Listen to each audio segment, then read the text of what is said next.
Hey guys, Matt from Just Wrench It here. Today we're getting back to work. I'm going to finish up the last step of the inner outer tie rods, which is the outer tie rods. Just putting a little extra grease into them. Now mine just kind of have like a rubber boot that lays over the connection just to kind of shield it from the weather. And we're just going to pump that up with some grease. I bought this mini grease gun from Harbor Freight for, I think it was about $8, and came with a little tube of grease. We don't need that much, so there's a grease fitting on mine. It's on the lower side because mine are inverted. They hang from the underneath, so we're just gonna put this on there. I've already got the gun primed and everything, so you just slip that onto the grease fitting, and you just want to pump slowly. Just a few little clicks.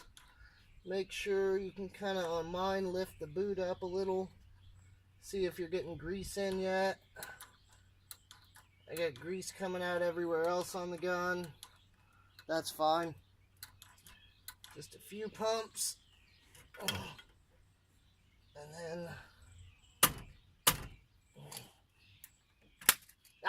there you go. And then break it off.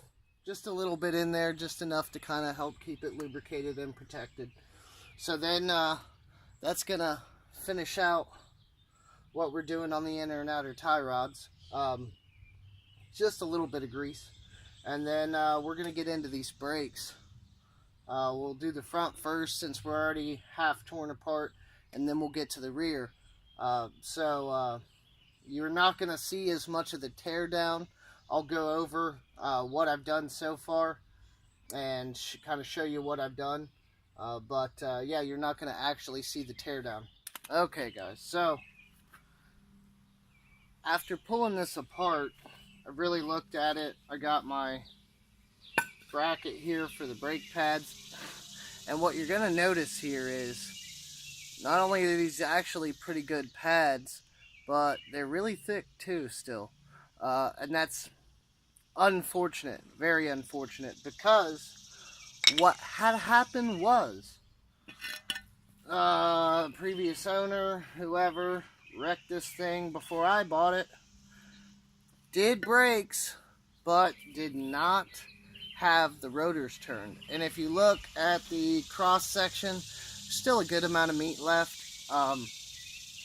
They could have had them turned, chances are, and they would have been fine. But now they've caused grooving along the surface. Obviously this one's tore up because James beat the hell out of it.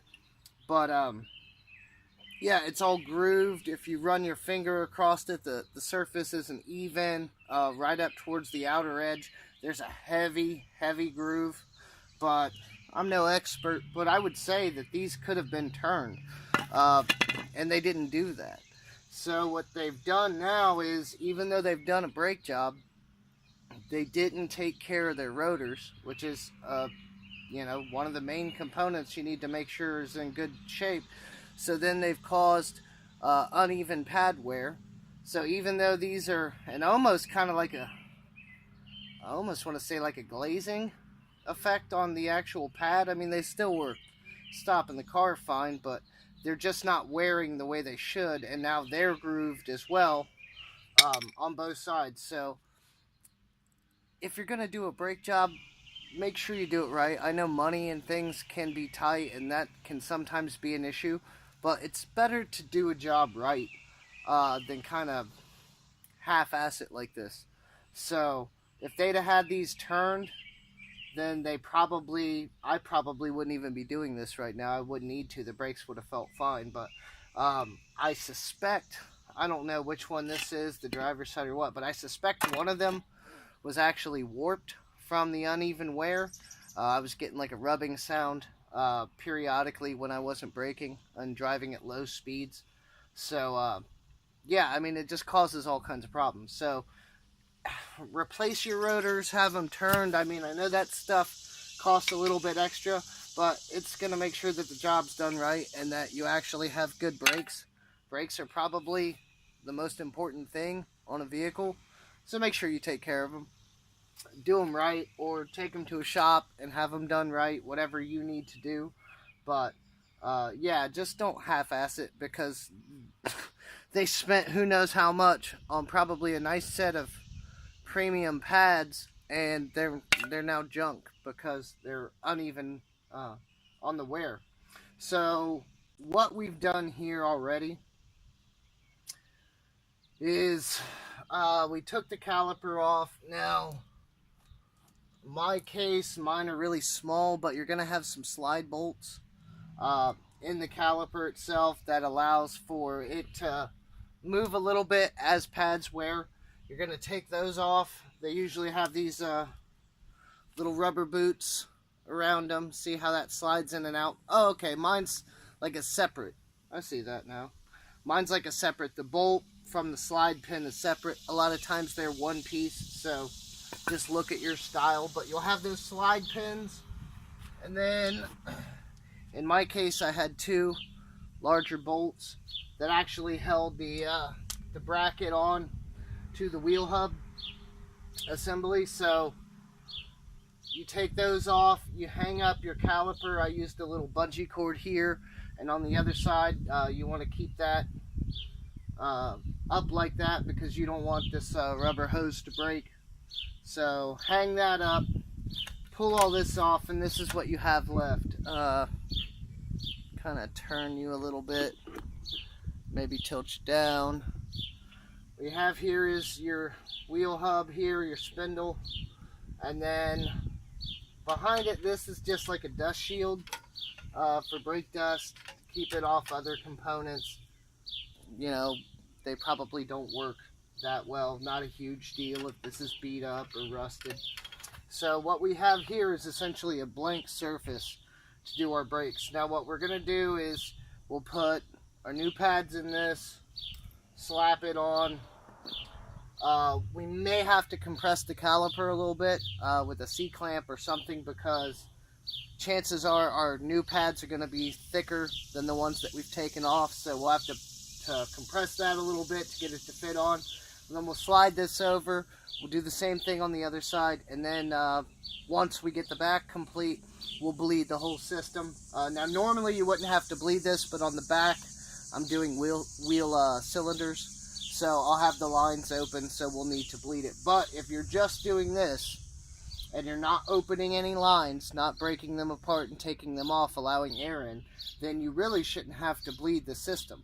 It should adjust back out for you. So, alright guys, so here's our bracket for our pads, and in my case, and in most cases, there's going to be some kind of little retainer clip here. Take those out. Chances are in your new kit you should have new clips.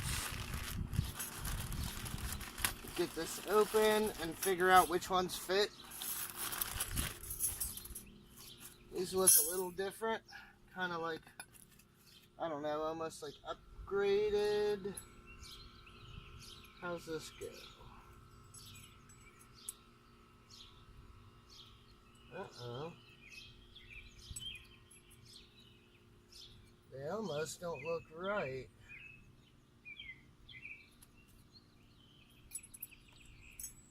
Or I'm looking at the wrong ones. No? They definitely look... trying to put them in wrong. Looks like... No? What the holy hell? See my old pads. Okay guys, so once you go to the parts store and you get the right parts, you may proceed. After some investigation, I realized what I did wrong. Somehow, because I apparently got confused in my own head or something, I ordered all of my parts for a 2001, which is the green Galant that I have. luckily, so far, everything else is fit. I'm kind of worried if I'm going to run into problems in the rear. I wouldn't think so. But obviously, they changed the pads on the front, right? So, we'll see how that goes. But now, I bought the cheap set, which sucks because I had bought the ceramics in the kit that I ordered. So, now I'm technically downgrading. Looks like, yeah, these all look the same. Is there a longer one and a shorter one? Nope, they're all identical. Okay, so now we gotta get our clips back in the housing. How was this in here? Like so. Because if you buy the cheap set, it doesn't come with new hardware. Alright, now that you've cleaned your rotor and you have it on, slip your bracket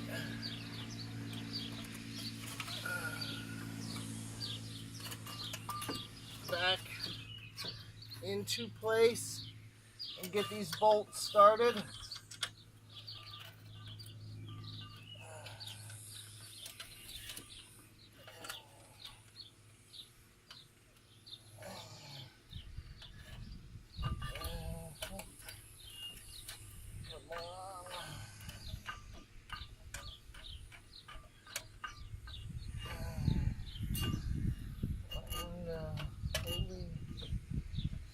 There we go. Got one started, get the other started.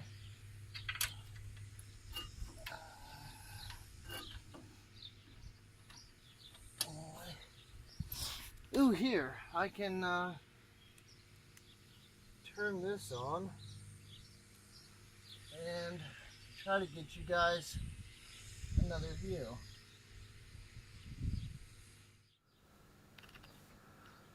Okay, I think it's recording. Should be able to kind of see what I'm doing here. I'm gonna line this up, get this other bolt started. Okay. Then grab your ratchet and you want to tighten them both up pretty well, but you want to do one and then the other. Not completely tight, just get them close so you're making sure that everything lines up.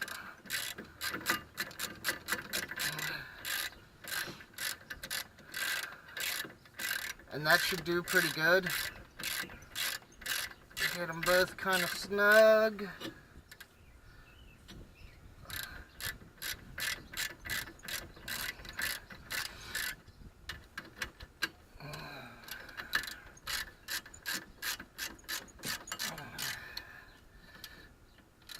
Tighten them up.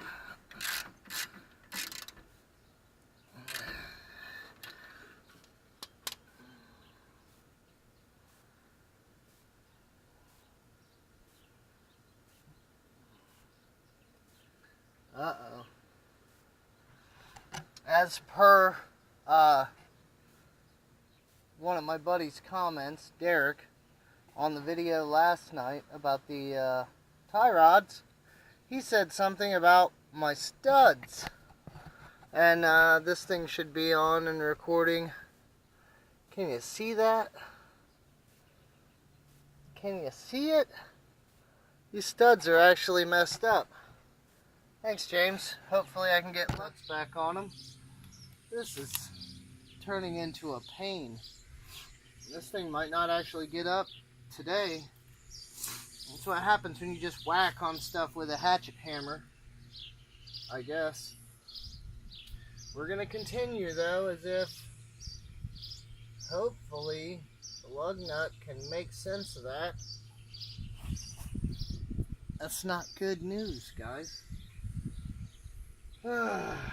Okay, so now that you have this back into place, you can kind of wiggle the pads in a little further.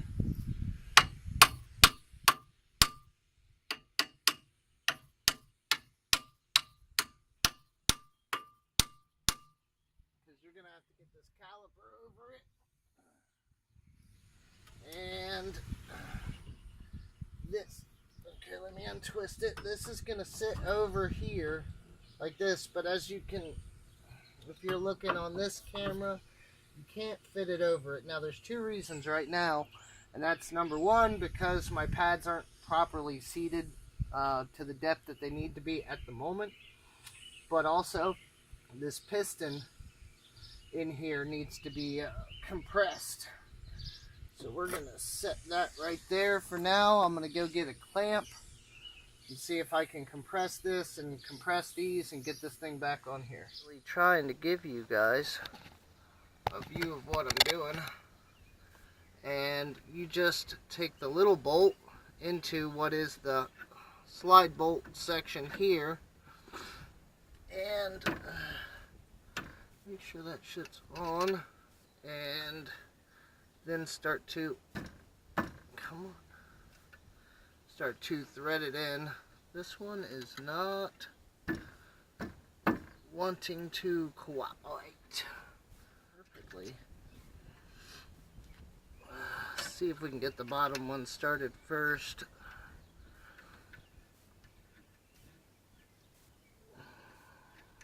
Yep, there we go. That's weird. Could not get the bottom one started for the life of me. So I undid the top, then did the bottom first, and that worked perfectly. Okay, so now this is going to float when your caliper depresses the brake pads, and over time as it wears, it'll, you know, keep that distance to where the pads are not touching the rotors while you're driving, but they're close enough that when you press the brake pedal, they're going to engage. Okay, James, moment of truth. We're gonna see if we can get this damn wheel on with your goofed up threads here, buddy. See what happens. I got stuff everywhere. This is ridiculous.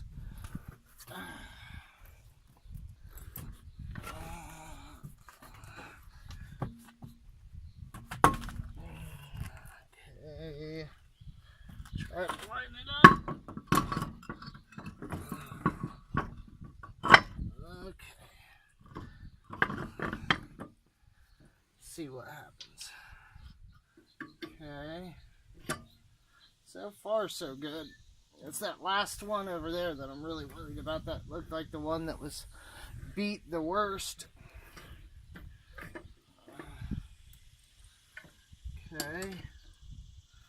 Oh yeah, that one's definitely tighter than the rest. It seems to be going on now. Probably stripping out.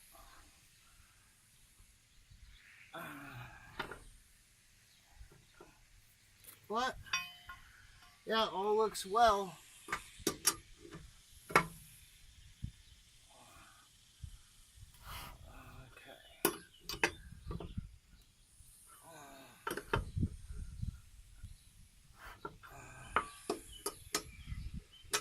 Okay. Everything appears to be fine. So I'm going to go put the wheel on the other side, jack this thing back up, and then drop it and see where we're at. But so far, so good. Alright guys, so I just took it for a quick drive, and it's not bad. The wheel's still off. It's actually off more than before we started the work. So it's still off pretty bad, but it drives relatively straight. It's only pulling slightly to the right, so I will need an alignment, but as of right now it is still completely drivable. I've actually driven cars with worse alignments than what's going on with it right now. The brakes seem good, very powerful. It'll take a little bit for everything to kind of break in, but the pedal feels a lot stiffer, and the sound that I was attempting to fix is gone. So that must have been the pad rotor combination, I'm guessing, just being horrible. It's probably warped, and definitely some issues there from the previous repair that somebody did. But I'm gonna hop inside, get some lunch, get something to eat, take a quick break. It's killer hot out here, and there ain't a cloud in the sky, so I'm dying. So I'm gonna get inside, get something to eat, take a break, and then we'll come back and we will tackle the rear drum brakes.